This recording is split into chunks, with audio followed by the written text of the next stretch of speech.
So, it's been a heck of a while since I did some debunks like this. Hello, I'm back.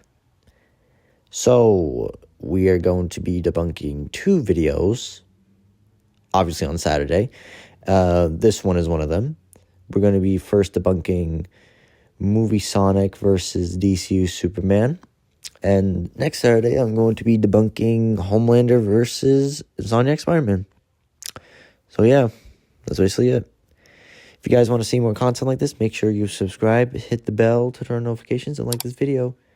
We are almost at 1,300 subscribers, so please subscribe. Anyway, let's get into it.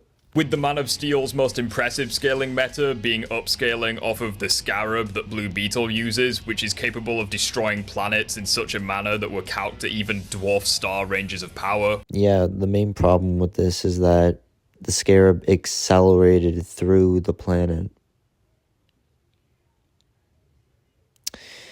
I don't think I need to explain anything more. But for the people that don't know, don't worry, I'm here for you. So the reason the Scarab does not scale to this is because he's accelerating through it.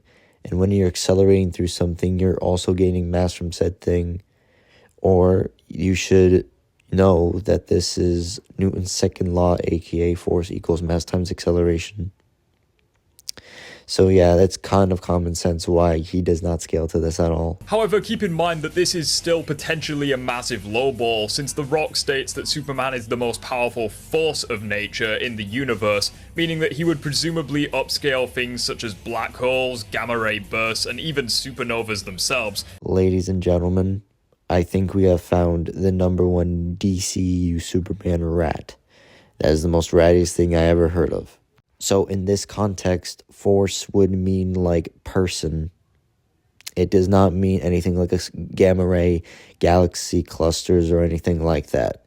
In fact, like, those aren't even forces. They're just forms of energy that just, like, destroy things on impact. Potentially meaning that Superman has some universal scaling available to him. There is objectively nothing in our universe that is universal. What are you talking about? Moving on to speed now, and for Superman we have quite a lot of interesting metas to talk about. In Man of Steel, in a weakened state, Superman was capable of outflying a black hole, which, keep in mind, black holes are singularities that not even light can escape from. If he was anywhere near faster than light, he would be able to perceive relativistic plus people in slow motion. But someone like Flash, who was able to perceive him at this pace, just contradicts that.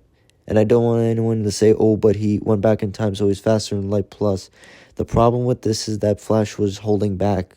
He wasn't going far beyond the speed of light at this time, so don't even. Meaning that even in a weakened state, he would have light speed or faster than light travel speed. And keep in mind that the Batman vs Superman guidebook states that Superman's reaction and combat speed are comparable to his travel speed, meaning that yes, even in combat, he'd be able to fight characters that scale to faster than light. However, post-resurrection Superman just completely eclipses his previous speed meta, since previously he was shown to be comparable to characters like Doomsday, Wonder Woman, and characters who scale to that level such as Steppenwolf, yet in his resurrected state, he just blatantly blitzes and even statues these characters like it's nothing. Meaning that as a rough estimate for DCEU Superman's speed, or at the very least his perception speed, we can put it comfortably at over 2,300 times faster than the speed of light. And when exactly did he see light in slow-mo? Please remind me. And already pulled out the contradicted feat of Flash being able to perceive him while moving at like relativistic plus to the speed of light max. I know some people will bring up the inaccessible speed meta for Superman, since he's shown to be capable of tagging Barry Allen, who is shown to be capable of reversing time with his sheer speed. However, I would disagree with this meta, considering that Flash has to completely go all out in order to achieve this speed, which he didn't do in his encounter with Superman, and even then Barry was shown to be the faster one of the two, with Superman only landing a hit when Barry made the mistake of touching the Man of Steel, meaning that yes, inaccessible speed would not apply to this version of Superman. Please remind me when Flash has gone so fast that he enters a realm where time does not exist. I'll wait. By the way, time travel is only FTL because of general relativity. But now we're moving on to the fastest thing alive, Sonic the Hedgehog, and seeing how he compares to the Man of Steel in his trilogy. Mere fragments of Sonic's power are capable of releasing energy outputs that were calculated to island level. The problem with this feat is that it gets contradicted. Because in the movies, he literally gets knocked out and unconscious by explosions that aren't even building level. Oh, no, I'm sorry, not even city block level. But still, that's a massive downscale. With Eggman's machines even stating that these quills had potentially unlimited amounts of energy. You're getting that from this computer statement right here, saying that his power analysis is unlimited. But the problem with this is that unlimited, for one, does not even mean, like, infinite. It rather can just mean something very great and vast. Second of all, this can just be the computer's way of saying that it's too much to be calculated, which would just be the more consistency with it being vast or immense. With Sonic being shown to be massively more powerful than that, as he was capable of destroying a machine that was powered by his individual quills. Yeah, he beat it after he absorbed the energy from it. Did you watch the movie even or analyze it at all? However, this is debatably a massive lowball, since a very inexperienced Sonic was capable of discharging a level of energy that was felt across the planet and even felt by satellites outside of orbit, which this feat was calculated to around planetary level. First of all, there's literally no evidence whatsoever to say it was felt throughout the entire planet. It was only felt throughout the entire Pacific Northwest. Watch your movie again, buddy. Second, even if it was calced to planetary level, then it would be able to pulverize the entire Earth, which it doesn't. It was fully intact. And keep in mind that Sonic 2 and 3 demonstrate that Sonic does get more powerful with age, considering this planetary scaling would be a massive lowball. So he gets stronger throughout the movies in age because we can say that feat was a lowball. Exactly what kind of reasoning is that? Considering that Knuckles in the midpoint of Sonic 2 was capable of one-shotting this version of Sonic, with Sonic at the end of the film being able to fight that version of Knuckles. The thing was is that he was actually off guarded and not actually focused, because Eggman literally got him off guard when they first saw each other. And then going into Sonic 3, Sonic is capable of taking hits from Shadow, who... Okay, so I'm gonna have to say this to all you guys, and I'm pretty sure you guys are gonna be mad at me for this. Durability does not equal AP. Let me explain. So if you guys don't know Newton's third law, it basically equals to like attack potency equals durability. Or in the oversimplified version of it, for every action, there's an opposite reaction. Like, let's just say you punch through a wall. It breaks, but your finger doesn't. Then that would be Newton's third law, durability, AP equals durability. But if you take a punch, you're not actually doing an action, but rather just having a reaction. You understand? And for scaling metas far above planetary, Shadow, even in his base form, was capable of powering the Eclipse Cannon, which Gerald Robotnik stated would be capable of generating explosions 25,000 miles wide. Keep in mind that this would dwarf the Earth, as well as the fact that it would be stated to be capable of destroying the Eclipse Cannon as well. If it was actually a large planetary level, then how the heck it was only able to split the sun rather than just vaporize its half? And the thing is that only supersonic and super shadow scale to this. Not base forms, no, don't even. The reason why this applies to Sonic is not only because base Sonic could endure a beating from Shadow, however both Super Sonic and Super Shadow could also endure the Eclipse Cannon for a long ass time. To be fair, they were verbatim struggling against it, both of them. And the only person that would actually scale off of it, no doubt, would be Shadow, since he had titanium restraints on.